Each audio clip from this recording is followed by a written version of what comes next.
have an older set of parents, and I was like, my mom lost two kids already. My sister had ovarian cancer back in the 80s, and I was like, she just lost a child like a couple years ago, and I'm like, and then like two other kids just had cancer, and I'm like, and the first thing that came out of my mouth, I was like, my mom's going to be devastated or like really upset. I said something like that, and he looked at, and then he just said to me, he goes, well, you should be worried about your life. Hello, my name is Marc Anthony. I live in Santa Monica, California, and I had stage 2A colon cancer found in 2015 of January. At this particular time, I was a production assistant working on a show, and there was this flu going around, and it was raining, and everyone was getting sick. And my very first symptom was I was using the restroom, and an ungodly amount of blood was just everywhere on the facilities. I went to go use the restroom. I was just coming out of the flu, and I thought I was tired because of the flu. And it was just, I tell people it was like a murder scene. And I was embarrassed. I was at work. I was like in one of the few stalls. I cleaned up everything. My brother at the time was sick, and I didn't want to like burden my family with anything really. And just later on that month, my brother would have passed away. So I kind of like kept it somewhat hidden for a little bit. And then when something like a family member passes away, you're just like, you know what? I'm having these symptoms. And gradually, well, first of all, I went to a doctor, and at the time I was 29 years old, and the doctor just told me I'm too young to have colon cancer. It was hemorrhoids. But then gradually, I would just get tired. And then I remember I would just be sitting on the couch all day. And I had a roommate at the time that was like, dude, you're just sitting on the couch all day. And I didn't do anything. And I, one of the symptoms people would be like, that's kind of weird. I would feel like extremely cold. I would just, I could never get warm. It'd be like, 90 degrees out, and I'd be wearing like a thermal. And people were just like, why are you so cold? And I'm like, I don't know. How is no one else cold? You know? Um, but I kept on discharging blood for about 3 years, constantly. And then my eating habits were changing. And then eventually I just couldn't really use the restroom anymore. And I don't know, maybe I could feel something down there. I felt something. I would clean myself or something like that. And I just got, at one certain point, I just got really tired. And I couldn't function. I knew something was wrong. I just knew something was wrong. I always had acid reflux, and it just got worse. And I'm very thankful to my parents. In 2015, they helped me get medical insurance. And when January 15th, oh, sorry, when January came around, um, I went to the doctor. And at first, they didn't find anything. But then, I was telling my symptoms. And by this point, too, I had a very strong family history. And that's where I think a lot of my willful neglectfulness came from. Um, by this point, my brother and sister were both being diagnosed with colon cancer, and they had their own surgeries to remove the cancer. And that's eventually how I was like, oh, well, I got to go to a doctor, and the doctor found it. And it wasn't until I told him my family history, his face changed. He goes, why didn't you start off with that? And I'm like, I'm brand new to all this stuff. Should I have said something? I don't know. I mean, like my primary, and I just did all these other litany of tests, came out okay, but I didn't say that. I kind of chuckled, and I was like, wow, doc, you're kind of scaring me. And he looked at me and he was like, well, you should be scared. And I didn't know what I was entering at that time. And he didn't bring up anything about Lynch syndrome. He was just like, okay. And he felt my stomach. And he goes, does this hurt? Does this hurt? And I'm like, no. And he's like, okay, this was Monday. I'm sorry, this was Saturday. And he goes, Monday we're going to do like a Flagstaff test. I forget the proper name for it, but it's kind of like a colonoscopy, but you don't need to do prep for it. He goes in there, and it was like the record stopped. And he looked at me and was like, I'm going to be honest with you. You have about a 99% chance that I'm going to find something in there. And there's a camera right in front of me, and I'm bent over, and I'm like, why am I even looking at this? I don't want to look at myself at this. And now it's getting kind of real. And I remember I was just in a fetal position. He goes in there, and I'm like, I don't want to look at the camera. I'm like, I don't want to look at the camera. So I'm just like, in a fetal position, and he goes in with the camera, and he's like, oh, you have cancer. You have a lot of cancer. And I'm like, I have a lot of cancer? And he's like, yeah, you got a lot. And he's going with the scope. And I just remembered, I tell people this, I just remember everything in my life just shifted, it oriented. And I have an older set of parents. And I was like, my mom, like, lost two kids already. My sister had ovarian cancer back in the 80s.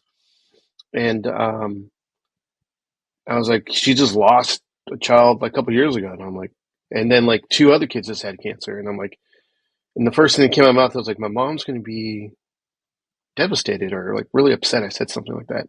And he looked at, and then he just said to me, he goes, well, you should be worried about your life. When the time comes to do the colonoscopy, I'm shaking on the table and they're trying to put the IV in my arm. And the lady couldn't. I'm just like, I am like just shaking because I'm like, what are they going to find in there? They're doing a deep dive. You know, this is going to really be the test to see, am I going to need a bag for the rest of my life? And I don't want to put anyone down that has one. A lot of people have great lives and they learn to adapt and live into this. This is just, a first, this is like growing into acceptance. I'm going to have to accept whatever the outcome of this is going to be. And, man, they gave me that anesthesia. And, finally, to me, I was like, oh, I could finally go to sleep. Once sleep, woke up. They found, uh, when they found it, I was stage 2A. It just started barely perforating the colon wall. Um, and I remember looking at the picture of it very quickly. I didn't want to look at it. It was like a black and gray, like raspberry. That's if I can put it that way. You know what I mean? It was just like a clump in there. And they were like, yeah, you got a mass. It's perforating the colon wall, but we don't know if it touched any lymph nodes. Um, we were doing some tests, and it looked like, from the colonoscopy, it's there, and it looked like it's going through the wall, and there's one lymph node that it doesn't look like it touched it, but that lymph node is beginning to kind of like minutely look like it's swelling up. Day of the operation, I get into the gurney. Everything's getting ready. Doctors are talking to me. They're kind of like shaving my stomach and stuff. They're going through the procedure, talking about what's going to happen. One by one, my family members started coming in, and they started talking to me. My mom and my dad, and then like my sister who had it, and she's asking questions to the doctor. I'm very thankful for her. And my other brother comes in, and my other brother who had cancer, his name's Peter, who had it. He was talking to me, and the doctor who did surgery on him, he was there. And so remember my brother was kind of talking to me, goes, hey man, it's going to be okay. These people are going to take care of you. And they're like telling me the chances, they're like of dying is like 9% or something like that under surgery. I think you have bigger chances of getting in your car and accidentally getting into an accident than actually dying in surgery or something like that. But remember my brother is like kind of talked to me, and he's also looking at the doctor kind of like, remember me? And the doctor's like, that's your brother? I remember you. And he goes, and my brother Peter's telling me about his surgery, but then the doctor looks and goes, well, his is a little different. What we're going to do is we're going to go into the stomach and we're going to like spackle everything. So we're going to have to go through his anus and like staple everything and patch it together. So they took out my sigmoid and then they took out 41 lymph nodes um, just for a safe margin. And they took out like I think it was 14 or 16 inches of colon. After that surgery, thank God, was successful. I was in the hospital for about 2, 3 days. They don't discharge you until you can actually use the toilet. And the doctor came in and talked to me.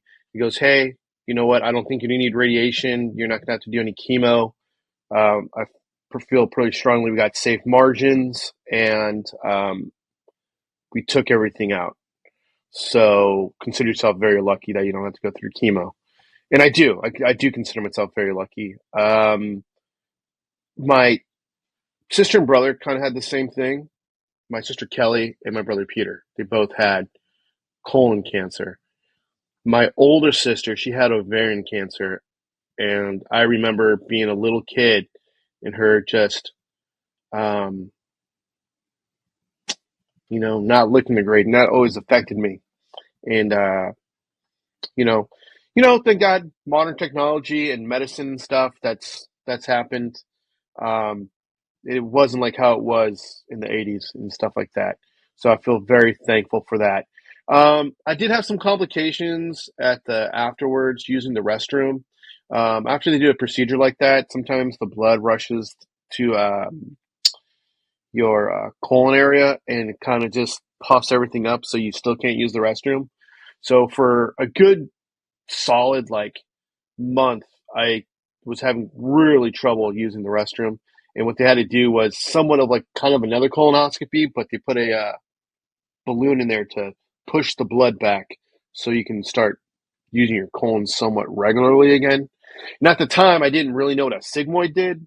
A sigmoid is like the muscle, it's kind of like a muscle of your colon where they call it the loading zone, where it loads all like your stool and then it pushes it out. I don't have that anymore. I can still use the restroom normally, um, but it just kind of like pushes itself out. So I still get warning signals and stuff doing that. I remember after everything, it was kind of strange because it was like as further time went away from the incident, from everything, it was like it didn't happen. So I just remember I wanted time. I wanted to get away from there. It was like a point, and I just wanted to go. And like I said, I am in the film business, and I made a short film because I felt like I needed to tell people a way of what colon cancer and what Lynch syndrome is, because I didn't find out about really what Lynch syndrome was until after my operation, and I got to talk to a genealogist, and she kind of really broke it down what Lynch syndrome was.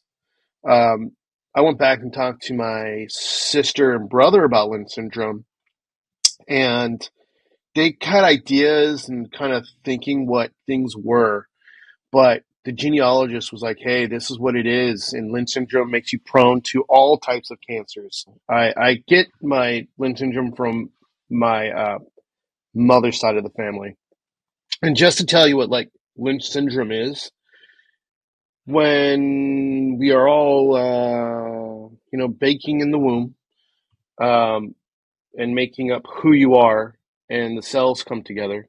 You know, you have your mother and father cells that come together to your DNA to bond you who you are.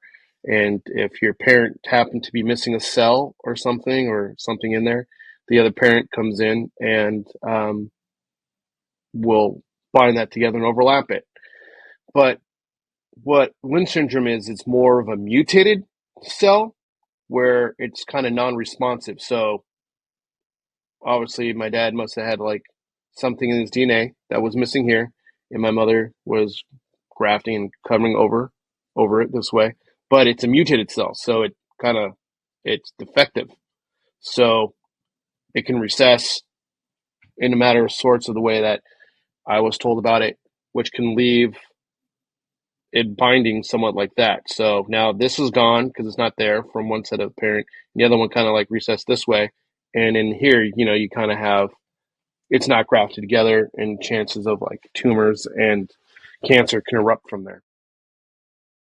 I had a strong base. I had a really good family, friends, and good doctors. If I was out there alone doing this, oh, I'd be a wreck, man. I would just be a wreck. The financial burden, where do you go? Where do you start? Who do you see? How do you even get the whole process started? You know what I mean?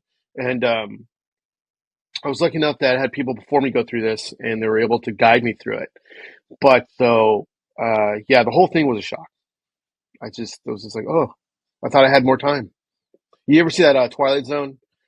And it's an older series, and a guy he has glasses, and the whole world ends, and he finally finds these books, and he loves to read, but he has glasses, and then when he finally gets to read, his glasses break, and he's like, oh, I had all this time. I had all this time to read, and I can't read. I thought I had all this. I was like, oh, I'm only 33. I got checked out when I was like 29. It shouldn't. Something's not correlating here, life. I would definitely say I lost some naivete. I wasn't being so naive or willfully neglectful. Every situation in life, going in there a little more prepared than I probably was back then. Never give it up. Never give up hope.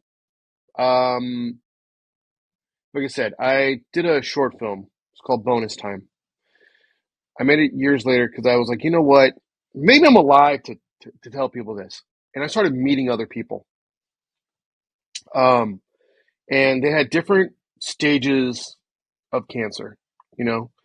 And I met people with stage 4 cancer that survived and had a normal life. My girlfriend, her mother had stage 4 cancer in 10 years ago, or even longer than that, I want to say. She's alive and she lives a normal life. Um, there is, and I don't want to sound too bleak because I do want to send a message of hope. You can get through this. Even when, what I would say in the hope aspect is, even if it sounds like, oh my God, my life is changing, things are going different, it's looking more and more grim. I'm getting this information. There can be an outcome. Because like I still get colonoscopies every year. Every year I get a colonoscopy. And I just had a colonoscopy, and they found, and this just got me kind of really, really scared. And I was thinking like, oh my goodness, you know what? Well, at least, I was able to do some stuff. They found 15 polyps, you know, and they're like, they got them tested. Turned out they were non-cancerous. They were tubular adenoma, which is kind of like a sign that says, hey, this colon is perceptible to get cancer. But I have Lynch syndrome. My colonoscopies are my um, preventative from getting colon cancer. I get them every year. When everything happened, I was like, I want to get away from this. I just want to get away. The longer I'm away from it, it's like it never happened. But you can't run away from it because it's a part of your life. And it's just like, you got to embrace it. These are things that you got to embrace and deal with. If I got to deal with it, maybe I can help someone else out.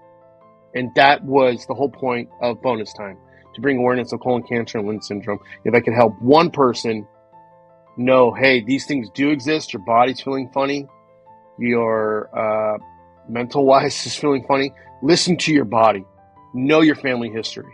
That stuff really helped me out. And don't be shameful to talk about these situations.